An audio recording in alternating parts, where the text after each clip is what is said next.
again, I thought a complete game in many ways. Complementary football, for sure. A lot of different people getting involved with catches, a lot of different people getting involved carrying the ball. I just thought we had to reestablish on the O-line and the D-line. And early, it's not that we couldn't, it's just that we were really putting ourselves in situations with some RPOs and things of that nature that we're throwing the ball and not connecting on a bunch of them. I think the first 5 plays are passes, which is good if you're converting on them, but when you're not able to get into the feeling out of the run game of how much you can reestablish the line of scrimmage. So it took us somewhere through the first quarter, late in the first quarter, to be able to gain that identity and understand what we were getting and who we were compared to who they were. And then I think after we did that, we were able to really, just kind of start to lock in and dominate the game. And it started up front for certain. Alonzo has that early tipped pass that leads to the interception, and only a few plays later, DJ gets it back for you guys. How critical is a moment like that to flip the field quickly? Yeah, very critical. Just because we have not been fortunate enough to end up with, a lot of turnovers here this year, and it still stinks that, there's the one that hits Kurt's hands, there's another one that hits Culp's hands, there's another one that I think, Studio has a legitimate chance at, and there's even another one that we could walk out of here with 5 different, turnovers, and we didn't. We walk out with, I think, 1 by the end of it. Is that what it was? Just 1. And that was a big one, though, because they were going with tempo. They spit the bubble out there. DJ steps in front of it like he did in Georgia Southern a year ago. And really good, good play overall by him. We needed that there because, again, they were getting in the plus territory. They were putting their foot on the gas. They were going to push tempo.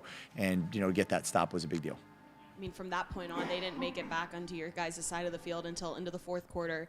You guys enter the fourth quarter only giving up, I think, 29 yards of total offense at that point. What was it about this defensive performance that allowed you guys to just kind of run the show? Yeah, just an aggressive, physical, tough style of play. And it has to start with, your ability to stop the run. And I like Seven, man. I think he's a really, really good running back.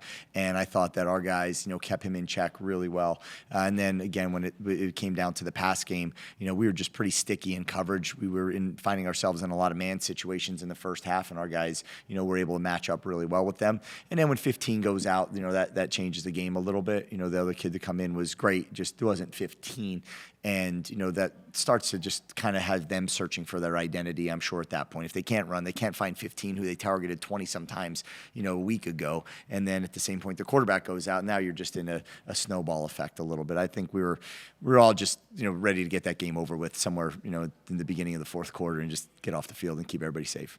You mentioned your corners and secondary being pretty sticky in that man coverage. Yeah. How comfortable were you guys in them being able to handle that? Because there were times that you sent pretty much everybody for the blitz except one guy back to defend. Yeah, we were good with it. We were good with it. We felt like early, again, that's the game that you play every week is what's it feel like on the O-line and D-line? What does it feel like on the speed on the outside? Can you run with them? Can you match up with them? Can you handle the guy in front of you offensively and defensively on the line? Those are all questions that we're constantly looking at of how does the line of scrimmage feel? How does the speed on the outside feel? How accurate's the quarterback? Is he in a rhythm? What style are they playing? Those are all questions you got to answer every single week. And, every game takes on its own identity, as we all know, and not every game's exactly the same.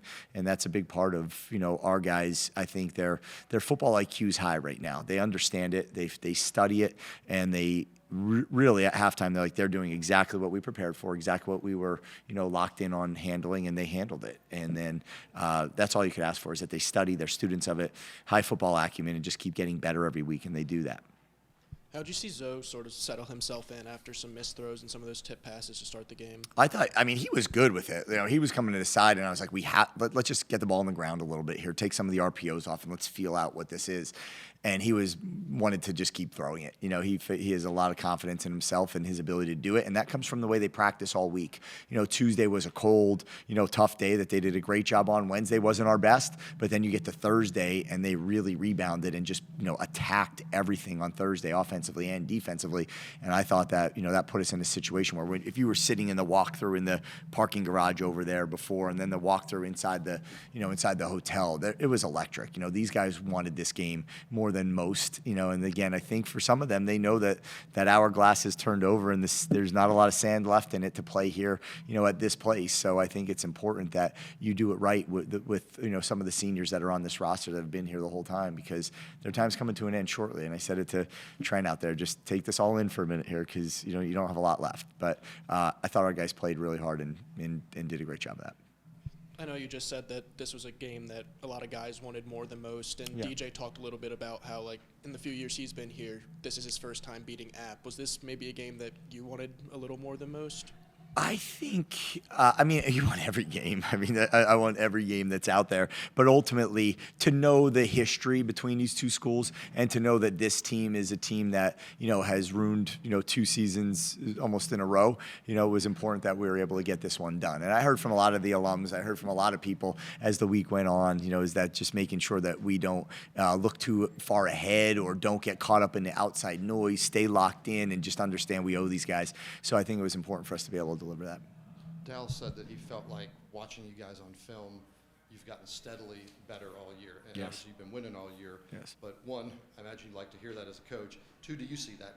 What areas do you see Yeah, steady improvement? yeah, that's what I've talked about the whole time. I appreciate him seeing it too, but that's what we were talking about, week to week in here, is that not only do we get better from week to week, we get better every practice, but then in game, from first half to second half, we get better every single week, and that is something to me. If we could keep doing that, where does this thing end up, right? Where's the ceiling in this whole thing? I don't know, but we're certainly breaking through it right now, I think, and then just who knows, where this goes. But they're doing a really good job. We got to stay healthy. We got to make sure that we continue to do the right things in practice. We handle the player load and the volume and all the intensity that we're putting in the practice, that we keep guys safe, but ultimately, they just got to keep showing up every day and practicing. They get better every day, and then they get better from half to half, right? And then we get better from week to week, and what more can you ask for?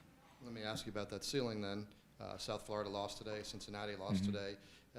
Do you talk to the guys at all about either the college football playoff picture or not talking about the picture? No, there's just so much that could still go on. I don't think that's worth talking about right now. I think the fact that you're ranked and that there's a lot of conversation around it, I think that's excellent. But at the same point in time, we still got 2 more games left against 2 really good opponents, and everybody else that's playing has, I'm sure, 2 more games against pretty good opponents. So this whole thing could look one way and get flipped right upside down and nothing, come from this.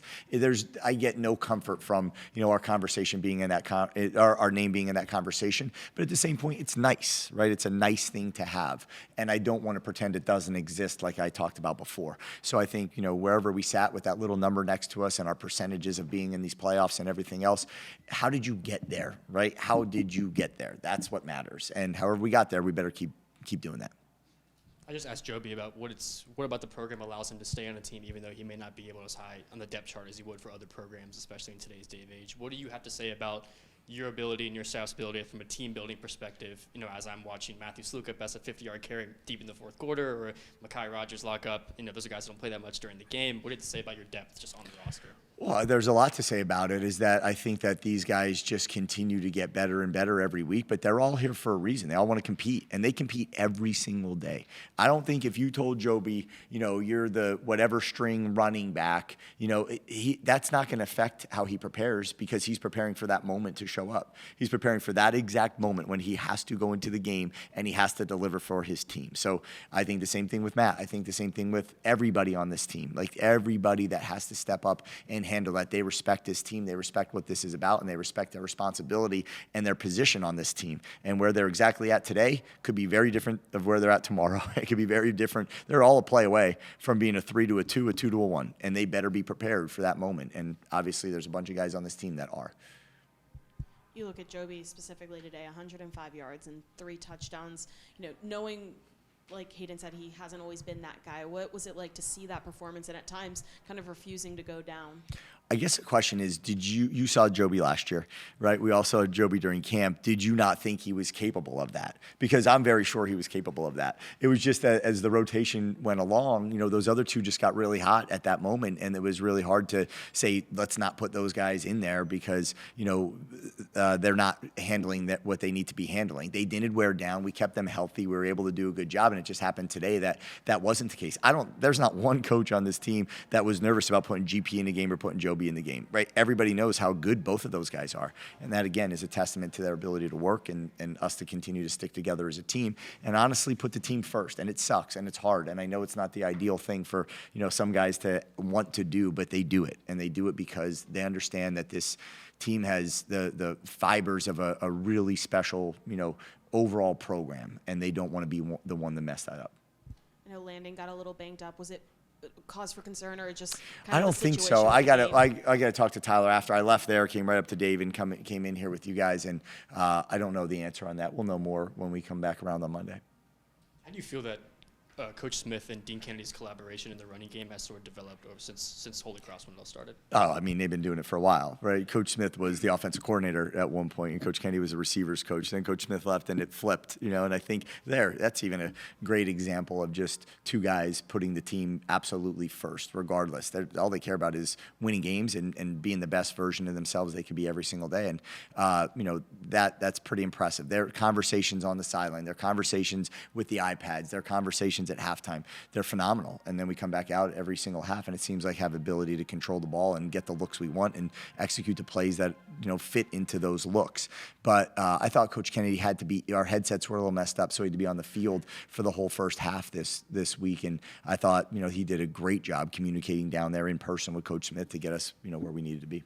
That decision was because of the headsets. Just wanted to clarify. Oh, yeah. So the headsets were down. We couldn't get anything out of them. And then we kept some guys up top, and you could kind of hear it crackling. And then when we came back after halftime, they shut them down and reset the whole thing again for like the 5th time of doing it. And then they were up again. So we went back up in the second half. Can you speak to you guys' success in the red area today, 9 for 9 in the red zone? What attributed to that success you all were able to have? Well, today? there's a physical nature that has to happen up front, but then the quarterback's got to be able to pull the ball down a little bit and run, and he was willing to do that. And then I think we just spend a lot of time down there. We spent a lot of time down there in practice. We did it from preseason camp to last spring. Every which way you look at it, that was something that is important for us. Walking away with 3. I think you want to talk about, you guys, I can't believe you didn't bring it up, a horrendous decision to kick a field goal and take the delay of game down there. Awful, just awful. Nothing that we want this program to be about, but that's what we did. I was embarrassed by it immediately after I did it, and I heard it from every single player on the team, rightfully so. I think we're doing a great job on defense. We have them down to the 3-yard line. So what if we don't get it? Let's pretend we weren't going to get it. What happens? They have the ball on the 3-yard line, trying to drive 97 yards, and that was frustrating on myself, and I'm sure frustrating for everybody else to have to deal with that. But we do practice a lot of being in the red zone and being in that short area, and I thought our guys, execute at an elite level. And it starts with physicality. I mean, I know you said poor decision there, but to see Suarez today connect for 3 field goals Yes. after missing some last week, how nice was that? It was great. It was great because he needed that, right? I think our team needed that to see him do that, because there will be games coming up down the stretch where those 3 points are going to be crucial. So to be able to have that confidence and gain that confidence was important. You guys have a chance to clinch the Sun Belt East title if Coastal loses later. Do you guys have any plans to watch the game as a group, or plans to watch Are they playing tonight? Yeah. Yeah. What's the score? 35-27. They're winning? They're losing? Southern's up late first half. Yeah, a chance to do what? Clinch it? Sun Belt East. Yeah. Great. Yeah. Go Southern. Go Southern. Go Georgia Southern. Yeah. Honestly, I don't even know who they're playing. I mean, we're focused on this game, and that's the truth. It's sad probably to say that I have no idea what's going on in the world other than this football team, and I think it's pretty awesome that our focus is that laser-like right now.